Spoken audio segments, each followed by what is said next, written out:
Didier, bonjour. Bonjour. Alors, je le rappelle, vous êtes un gérant contrariant, ça veut dire que vous n'hésitez pas à aller à rebours du marché. Et alors, ce qui m'intéresse, Didier, c'est que ces dernières années, quand le marché paniquait un petit peu, vous n'hésitiez pas à remonter l'exposition action assez sensiblement, à prendre des risques, et ces risques ont généralement été payants, ils ont été fructueux.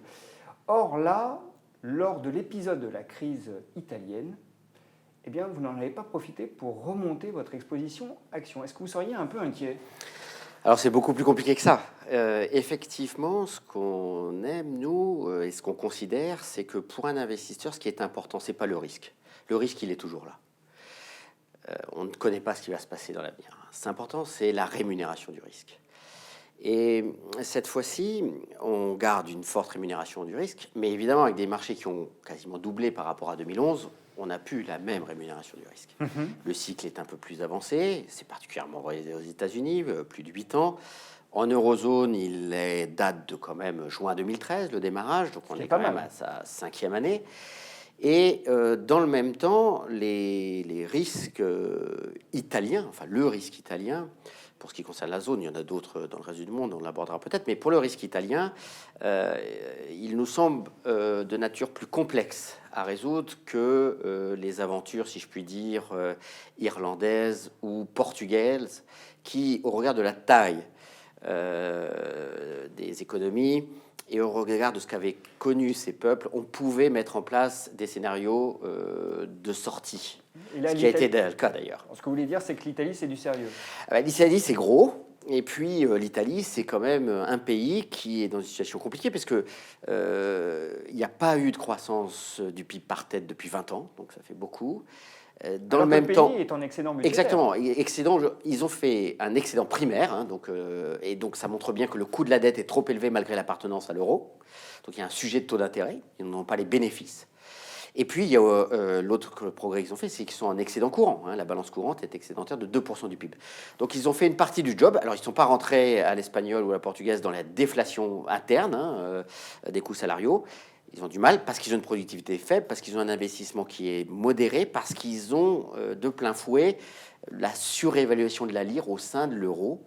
Hein, et ils sont en concurrence avec des exportateurs. C'est le deuxième pays le plus gros exportateur de la zone. La question que posent les Italiens est légitime. Disons qu'ils ont un certain nombre d'arguments à faire valoir.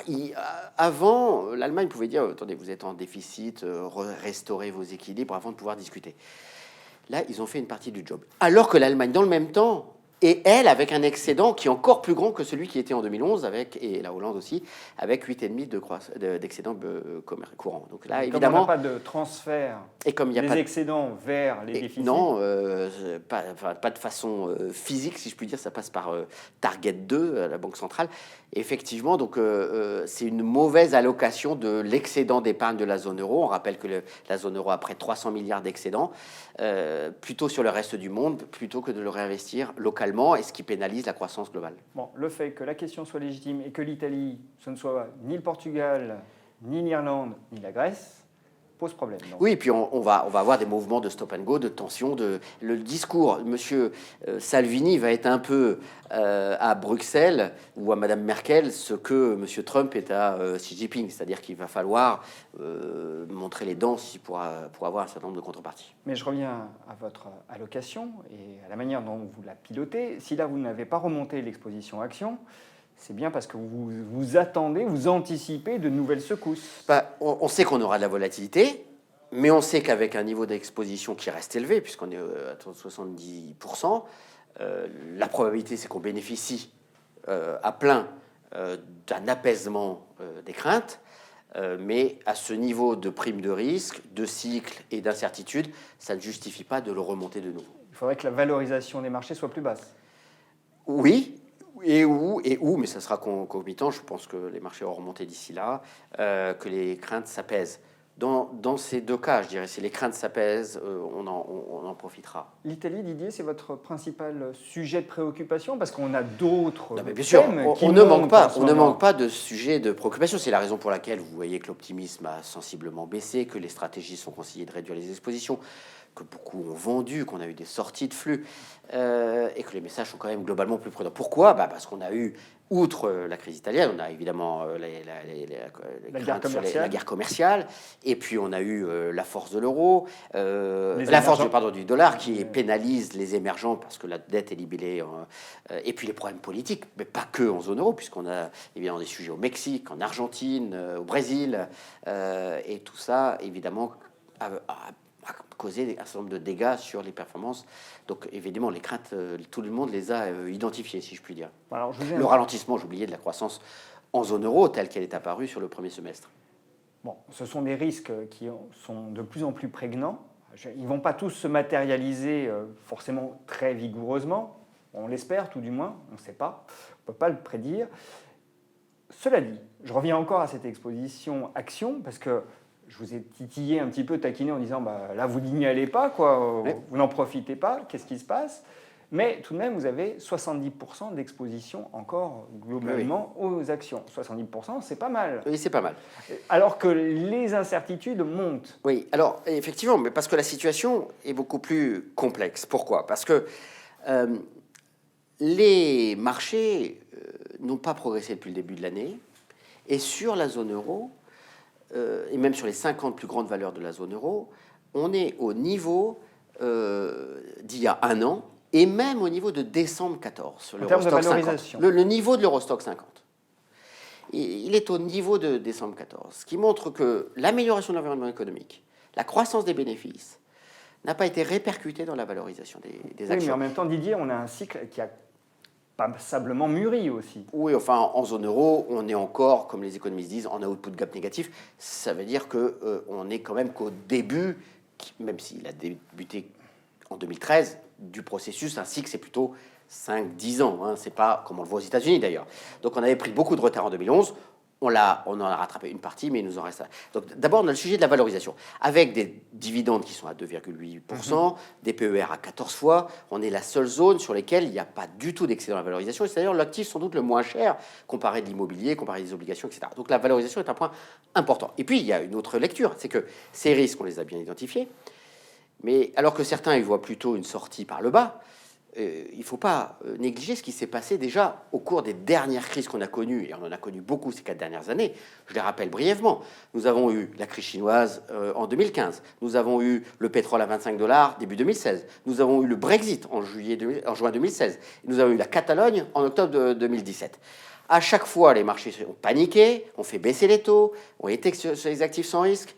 Et au global, on a vu que les entreprises, le cycle n'était pas cassé. Les entreprises avaient surmonté ces handicaps et que la croissance des résultats était là.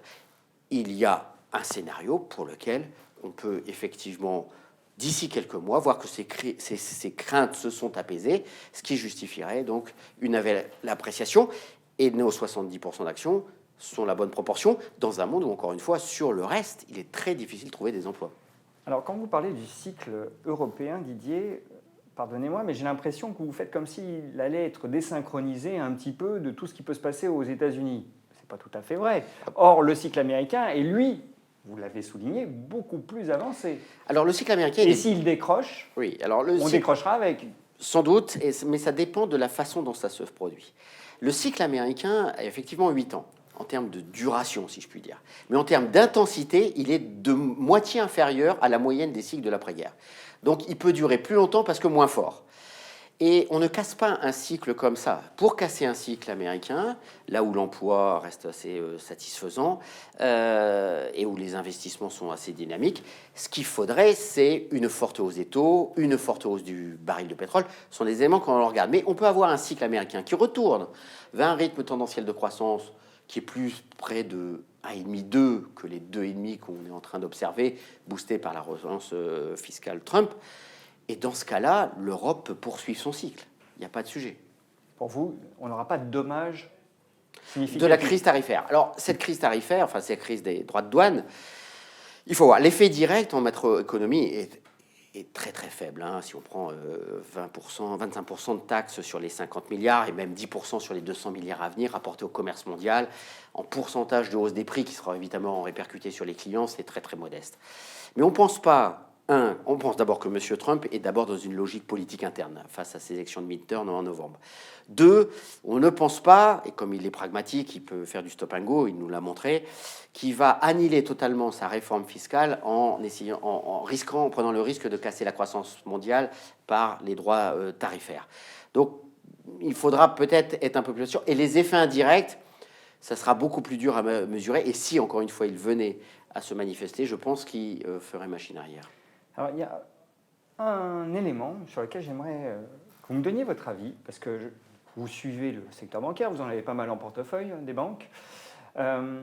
C'est le fait que les banques sont attendues comme des grosses contributrices de la croissance des résultats en zone euro. Entre 2017 et 2019, la progression des bénéfices des banques devrait être d'environ 20 milliards. Considérons maintenant la trajectoire boursière de ces mêmes banques et on voit qu'elles ne reflètent pas du tout ces attentes. Donc, soit le marché se trompe, soit il voit quelque chose que le reste des investisseurs ne voit pas pour le moment. Voilà. Et le reste du monde ne voit pas. Alors, est-ce que les banques ne sont pas un indicateur avancé d'un retournement cyclique ? Alors, effectivement, vous posez la question en bon terme, il faut toujours essayer de comprendre ce que peut voir le marché pour essayer de dire qu'on n'est pas d'accord avec lui, parce que c'est comme ça qu'on peut essayer de le battre. En fait, les banques ont connu un V en termes de performance, qui correspond au Brexit. Et en fait, on est en train de revivre ce qui s'est passé au moment du Brexit. C'est-à-dire que lorsqu'il y a eu le Brexit, il y a eu un effondrement des banques, parce que le marché s'était dit, Brexit, donc affaiblissement de la croissance, donc nouveau quantitative easing des banques centrales, baisse des taux en territoire encore plus négatif, et c'est très mauvais pour les banques. Je rappelle qu'à l'époque, en juin 2016, au moment du Brexit, le taux des obligations allemandes à 10 ans était à moins 0,20. Eh bien, il s'est passé exactement la même chose à la suite des élections de la coalition italienne. C'est-à-dire qu'en fait, les spreads se sont tendus sur l'Italie et les taux allemands ont beaucoup baissé. Parce que on a bien vu, M. Draghi est encore plus colombe que précédemment, et les gens se disent on est encore reparti pour un cycle d'aisance monétaire pour longtemps. Et ça, c'est évidemment mauvais pour les banques. Je voyais la Société Générale hier, ils ont 30 milliards de dépôts à rémunération négative. Bon, évidemment, c'est pas bon pour une banque. Hein. Vous imaginez 100 points de hausse des taux, l'impact que ça peut avoir. Donc c'est ça que voit le marché, et c'est pour ça qu'il a refait le chemin qu'il avait fait pendant le Brexit sur les banques, c'est ce dernier mois, puisqu'en fait c'est surtout au mois de mai qu'elles ont baissé. Si on assiste, comme on a connu en 2016 aux États-Unis, à l'idée que le quantitative easing, c'est fini, et que la politique monétaire deviendra de moins en moins accommodante, alors les ratios de valorisation que vous évoquez, qui sont tout à fait justes, hein, avec des niveaux de rendement aux dividendes qui sont parfois supérieurs à 5%, eh bien, seront reconnus par le marché, et le marché pourra se projeter, parce que les banquiers centraux, et particulièrement M. Draghi, nous dira que ça va un peu mieux sur l'économie, ça ne justifie plus d'être aussi colombe, et donc c'est bon pour les banques. Il faudra que la courbe des taux se repentifie un peu. Exactement. Parce que là, elle est trop plate. En termes techniques, c'est ça. Pour que les banques se rémunèrent correctement. Exact. En niveau et en pente. Bon, le message finalement aux investisseurs aujourd'hui, c'est quoi ? J'ai l'impression qu'on est un peu entre deux eaux. Non, c'est de dire que d'abord, moi je le dis beaucoup, que les fonds flexibles sont la meilleure réponse à un environnement qui est compliqué, puisque les portefeuilles obligataires ont des rendements négatifs lorsqu'ils sont Vous prêchez un peu pour votre paroisse, là. On a aussi des fonds obligataires, on a aussi des fonds actions. Donc le fonds flexible, il permet quand même d'essayer d'exploiter un moment qui est beaucoup plus compliqué et qui ne permet pas de mettre tout sur les actions ou de mettre tout sur les taux. Et là, on comprend bien pourquoi. Il faudra s'adapter donc à l'environnement de risque et d'évolution du cycle. Et là, c'est le monitoring permanent qui permet de le faire. Mais ce qu'on veut montrer, c'est que dans Club, l'allocation d'actions a été à son maximum depuis... Air Club, hein, oui, Air Club, exactement. Votre fonds diversifié. Exactement, fonds flexible, était à son maximum depuis février 2009, là où le CAC était proche des 2000 points, 2400. Elle est restée élevée, et encore une fois, malgré les nombreux risques qui sont survenus sur cette période. Ce qui a permis de capter l'intégralité de la hausse des marchés, puisque Depuis 2007, précédent pic du marché de juin 2007, Club a progressé de 90% aujourd'hui, a pratiquement doublé malgré ces deux crises, celle de 2008 et celle de 2011. Le pic d'exposition aux actions, c'est au milieu de l'année dernière à 80%. Il est resté à 80% sur la base. Depuis, nous sommes plus flexibles par rapport aux événements et la tendance, c'est qu'il va baisser. Jusqu'au moment où, effectivement, on espère que la prime de risque sera plus aussi satisfaisante, avec un niveau d'exposition plus bas, on sera plus protecteur en attendant que les primes de risque se reconstituent sur l'ensemble des classes d'actifs. Et il faudra être flexible. Didier. Mais dans la durée, pas au mois le mois. Bien évidemment. Didier, merci. Merci.